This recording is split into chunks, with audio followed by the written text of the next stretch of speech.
Today's discussion will be presented in 3 sections since we are recording it for broadcast on Federal News Radio 1500 AM. You're welcome to post questions and comments during this session, and we'll try to answer them online. I'd like to introduce our moderator, Tom Temin, anchor of Federal Drive on Federal News Radio. Welcome and thanks for joining us. My guests today are Craig McCullough, Vice President for Commvault Federal Sales, Dan Kaysen, Senior Manager for Worldwide Public Sector at Amazon Web Services, Frank Konechny, the Chief Technology Officer of the Air Force, and Greg Garcia, Chief Information Officer of the Army Corps of Engineers. It's great to have you all here today. And this whole idea of data is really taking hold in the federal government, data as separate from applications. And I guess this has been developing over decades, really, in the way databases and applications are structured. But now there's a complete bifurcation, so data is its own commodity. Some people have called it the new oil, if you will. So just to get us started, I'd like to get an idea from our government folks what you're doing now to move data and applications to the cloud. What are your strategies technically for that, and what are your goals for that? And Greg, we'll start with you. Great, Tom. Thank you for having us on the program. The Corps of Engineers is, part of the U.S. Army effort, part of the DoD effort to get to the cloud. As you know, we're looking at data center app rationalization. So what we're doing specifically for the Corps of Engineers, we've built a level 2 DevOps and soon to be production facility to get our public shared data and applications out to the public as quickly as possible. We have several in work, and hopefully, as in this case of emergency, sharing that data with the public is really going to help recovery actions in our hurricanes in the south and northeast. But overall, we're looking to really capture our move to Office 365 with also getting a back end for our SharePoint and making that business IT part of a collective cloud strategy, looking for velocity migration in the spring. For our other applications that are in 2 of our major data processing centers, looking at best value in either the cloud or DISA capabilities or Army data centers. That cost-benefit analysis is underway, and that will be the major muscle movement of our big applications.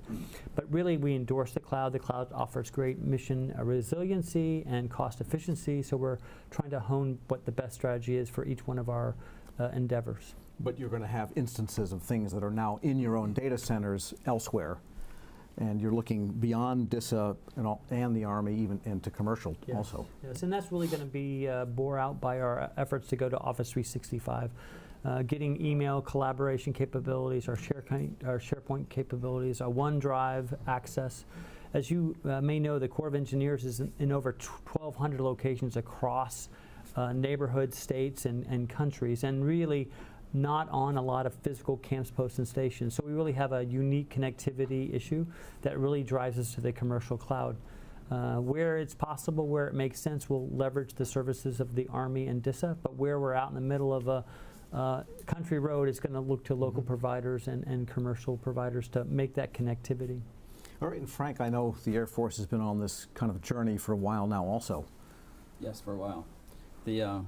Talk about a journey. We've gotten 2 systems or software as a service in the clouds already.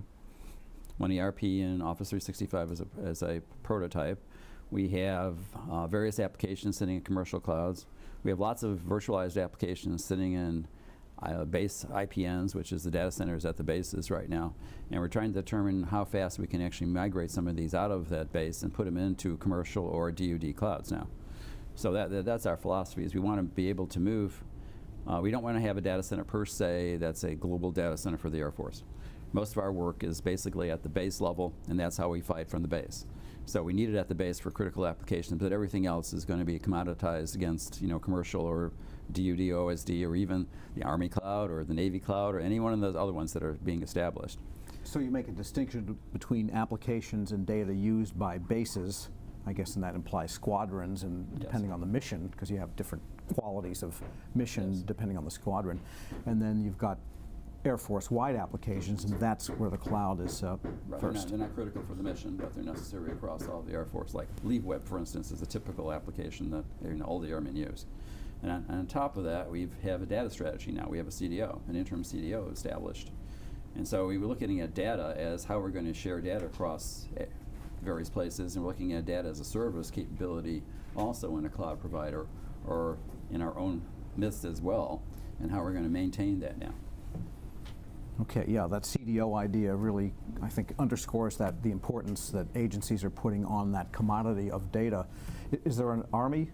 There is an Army CDO too, isn't there? Yeah, so I can't speak for the Army, but that's certainly, you know, the Corps of Engineers is actually the service manager for supercomputing in the entire DoD. We also operate the Defense Research and Network. So there is plenty of data within the Corps of Engineers, and this idea of how, you know, you said bifurcate, right? So we've got mission applications, we've got the data, we've got cyber. There's big commodities in a lot of specific areas. But really this introduction of the idea of data scientists to help this equation, both for the functionals and for the overall integration of functionals, I think is really great clarity. And we're looking to make some strategic hires in this area to really bring that expertise, because as you know, there's lots of silos of excellence that are out there, and how do you blend those to get the wholeness of that data set and make that valuable to execution of missions. Dan, why don't we go to you, and let's, from the Amazon Web Services standpoint, get an idea of what you're seeing across government, because certainly a lot of agencies are moving to the facilities that you have, and what are the trends you see there with respect to how they're handling those moves? Yeah, it's different. It really varies by either government agency or even an individual department. From a general standpoint, what we see are organizations are moving to the cloud, and they do so in a iterative type of way, incremental way, and they usually start with the lowest risk workloads, which typically will be a DR type of scenario where you're just looking to replicate data that was already latent somewhere, moving into lighter workloads like websites, public data, and other things. And then once they've reached a certain level of maturity, get into the mission critical applications and other things that are higher value, higher risk, et cetera. But you need to establish the best practices first, and need to understand how to do it well. The lower value workloads are a great way to learn that, and as you look to move the more complex workloads, it's important to have that baseline behind you, because one of the things you don't want to do, and one thing we have seen people do incorrectly, are move existing workloads as opposed to re-architecting, looking to cloud enable them in a way that's going to make them work better in the cloud. Okay, so when they start with these smaller workloads, does that include maybe the storage and publication of data sets? Yes, it's a good place to start. It might be either public data sets that they're either trying to make available to their field, to their units, et cetera, or just public data that they might be making that's publicly available anyway. Not restricted to that, though. There's a lot of good data and content that can be stored in the commercial cloud that is not necessarily just public data. It could be organizational data. And it's just important to make sure that whatever cloud that you are using meets the compliance requirements for the data you're going to put into it. So it's really important that agencies understand that, understand what data fits and doesn't, and either don't over-engineer something that doesn't need to be, or that they're actually meeting the requirements required for their organization. And when you say light workloads versus mission critical, are you speaking in terms of how critical it is to operation of the agency, or how much transaction data comes across the wires? Yeah. The size of the files, all of the above? How do you It's somewhat all of the above, and I think the way you measure it is the impact of the organization, the amount of complexity and organizational effort that it requires, one, to move it, but then to operate it, and if something were to go wrong, the amount, with the blast radius is going to be from that. And it might be something that's relatively low volume of data, but highly critical data that would be extremely challenging to move forward, or it might be something just massively high volume. It will really depend on the organization and the solution you're talking about. And when you start, just to keep pulling on that a little bit, when you start with light workloads, what is it that you're trying to learn such that you can feel confident with increasingly important workloads? Yeah. Well, I think the first thing is one of the larger challenges organizations have as they migrate to the cloud is the training of their employees and the people who are actually doing the workload. Moving to the cloud and virtualization, there's a lot of existing skill sets that will transfer, but there are new things. So the very first thing is, what does it take for me to transition my workforce so that they're able to do this? What do I need for new skill sets to get there?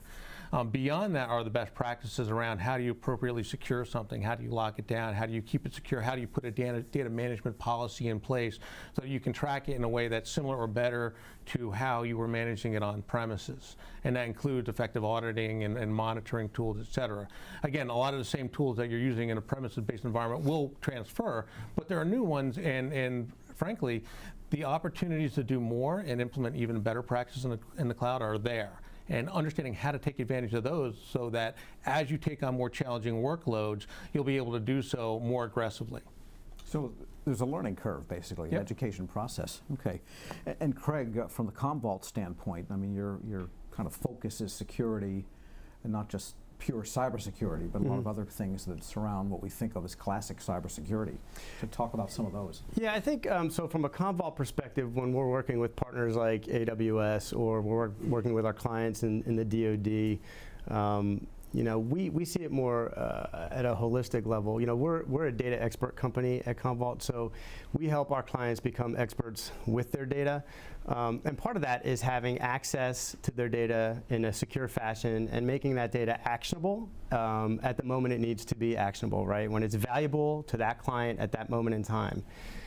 These are some of the things that our clients wrestle with as they move to a cloud-based environment. And something Dan touched on, and Frank and I were talking about off camera a moment ago, it is critical at this point in time for most of our clients to move to the cloud successfully the first time. And that's kind of why Dan was saying they take a stepwise fashion into the cloud, because for someone like Frank or for Greg, if their organizations try and make a move to the cloud and misstep along the way, it sets them back. It sets them back through budget setback. It sets them back with time, with manpower, and also planning. So it's critical that it's done in a way that is successful the first time and every time after that, so that the mission succeeds. And that's kind of how we look at it from the level of Commvault. So Frank, returning to the Air Force for a minute, it seems like you've reversed that model because you're moving agency-wide applications to the cloud more than based, if you will, applications. Although I would think those would be common from base to base to base. Some are common from base to base, like field management, for instance, is common. Right. But there's some that are unique to each of the bases. And it depends, because we want to make sure, because sometimes when you go to a particular base, you have some particular missions that are unique, and some of the applications have to be modified for that uniqueness. And so when you look at across the Air Force, yes, there's a commonality for across the bases, maybe 20% is common across all the bases. Then everything else gets to be more configurable to what the particular mission set is on that base. Like F-35s are only at certain bases. Right. So they have little in common with bombers, for example, or old planes or transports. Right. Got it. Okay. And so there's data associated with each of those programs, if you will, that doesn't need to be everywhere else. Correct. Okay.